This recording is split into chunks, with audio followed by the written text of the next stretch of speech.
last one, you guys. Thank you for being patient and attentive. Limiting artistic expression or protecting the most vulnerable. The role of censorship in children's books. I'm Inez Tacey. Sensitivity reader or numbing of censors. Can creative text be really offensive enough to warrant censorship? I'm a passionate reader, but if I had to describe myself in 2 words, I'd say I'm an inquisitive questioner. I like books, but I like debating about books even more. However, I feel society has subconsciously demolished debates about books by striving to create the perfect book, a book that does not offend anyone. When I was younger, I had this bright pink plastic box that I used to call my library. In it, I would store the books I received from friends and family, and I used to encourage my sisters to borrow books from me. Amongst all these books lay all the compelling stories of one of my favorite childhood authors, Roald Dahl. Roald Dahl is one of the world's best-selling authors. Some of his books have sold over 300 million copies and have been translated to up to 63 different languages. As of my experience of Roald Dahl, I've always found that his books are books truly manifesting the culmination of imagination and creativity, if you like. They're wicked, quirky, and yes, at times rude, but children love it. For this story, it's important for you to know that Roald Dahl passed away over 30 years ago. One day, I woke up to the news that the characters of one of my favorite childhood authors had been limited in expressing their full vivid identity and reshaped in order to cater to socially constructed values. Puffin, the publisher of Roald Dahl books, had hired sensitivity readers to read through the books and look for terms and words and expressions that they felt were offensive. If you're not familiar with the word sensitivity reader, it's because it's a fairly new phenomenon.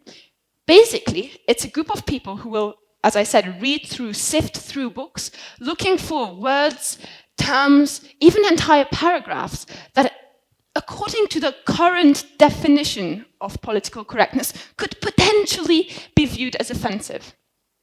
Now, the exact firm that Roald Dahl worked with was Inclusive Minds.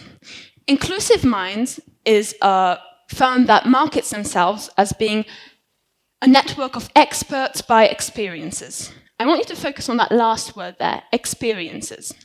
What exactly do they mean? How do your experiences make you an expert?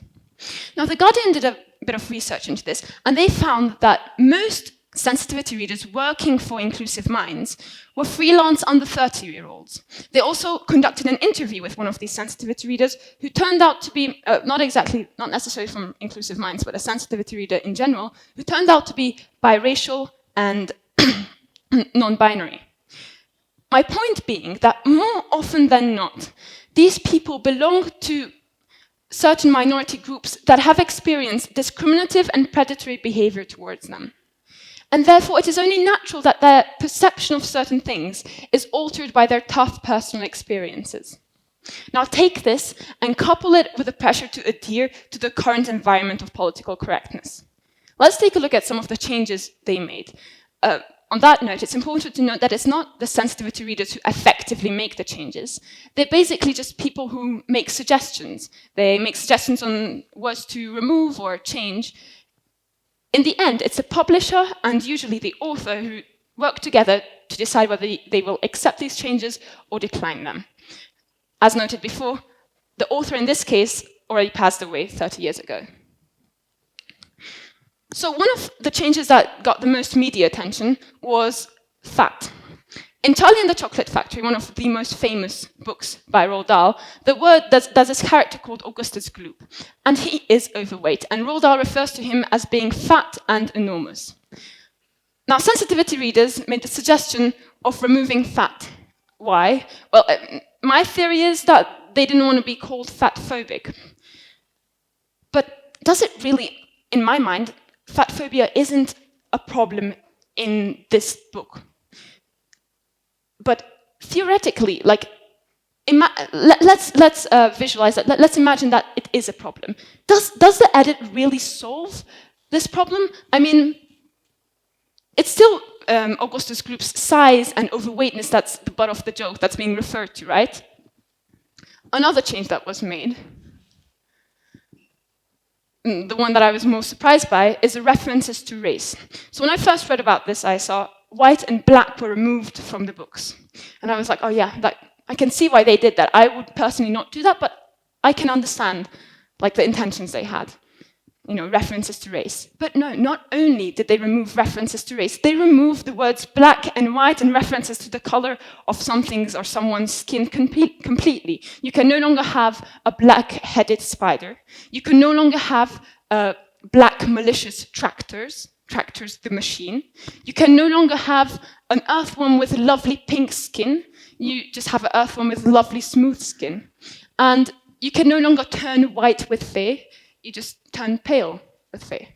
Another change that was made, that this character here, who's really quite evil, she's called Mrs. Twit, she was referred to as being ugly and beastly. But I guess trying to be kind to women, or they removed ugly because I guess that's a subjective adjective, but isn't beastly in my mind. That's also quite subjective.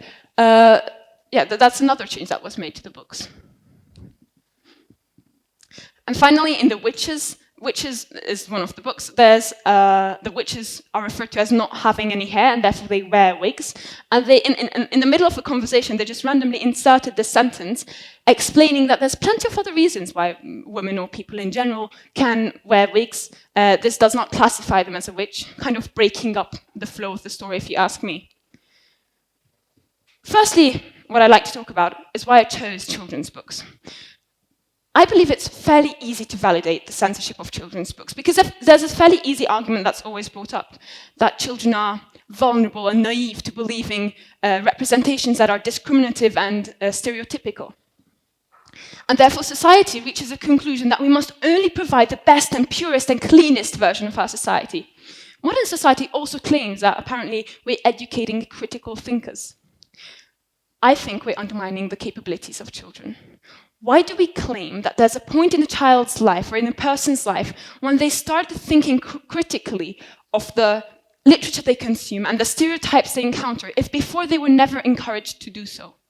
The second thing that came to mind is, where does this end? Where does this truly stop?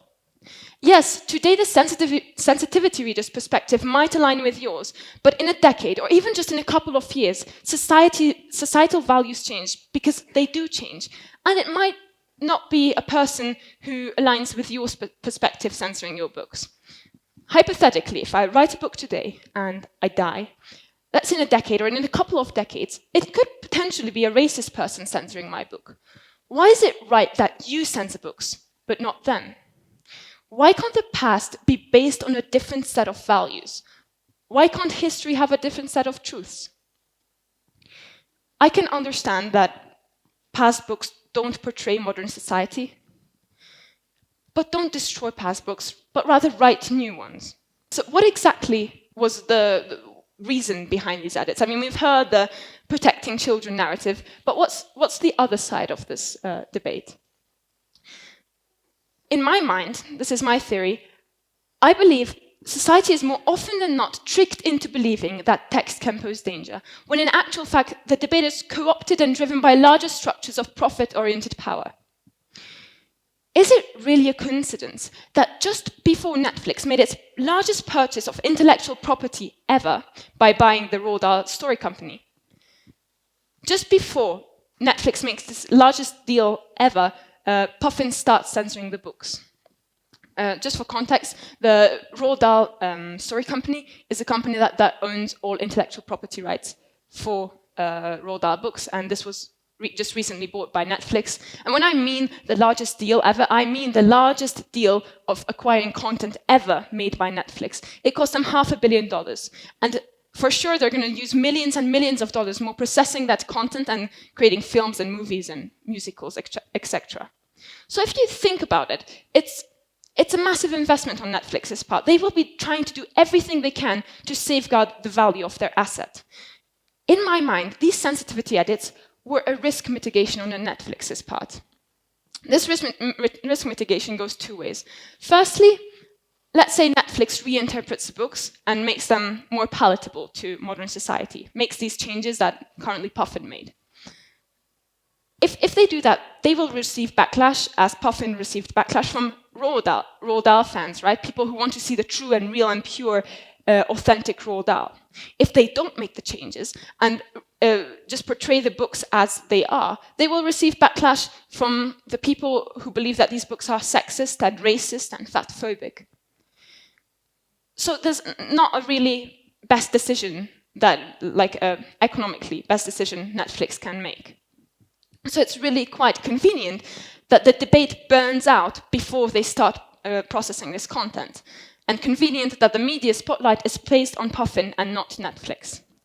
So what was the cover-up story? What did they tell the public? The official statement was that they want to ensure that the books can be continued to be enjoyed by all today.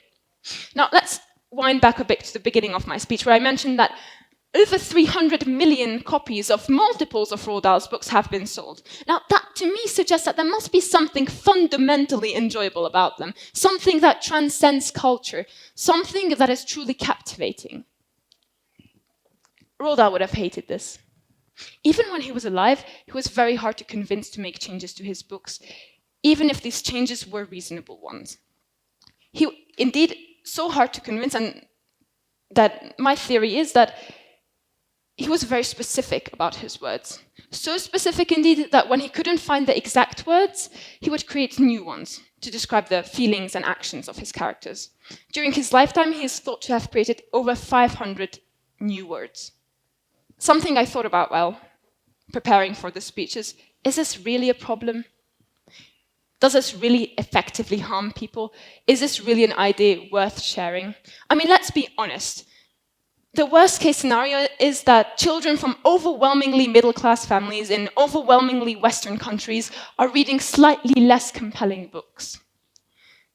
Right? No. It's not about the measurable magnitude of negative effects, but rather about the fact that this is principally wrong. We should not go back and change deceased artists' artwork without their consent. And moreover, we should definitely not try to cover up our profit-driven actions with the claim of protecting the youth. Concluding, I would like to part with a quote from Roald Dahl. You can have a wonky nose, and a crooked mouth, and a double chin, and stick out teeth, but if you have good thoughts, they will shine out of your face like sunbeams, and you will always look lovely. From the Twits. I'm not claiming that Roald Dahl was perfect, because he wasn't, and neither are his books. Yes, his books have ugly parts, but they also deal with issues that are timeless and resonate well with children. Therefore, I can only encourage you to have the courage to look at great works of art and accept them, warts and all. Discuss their faults. Don't try to change them. For your information, though, now Puffin is producing both the original Roald Dahl books as well as the ones with sensitivity edits, but I would encourage you to read the original ones. Thank you.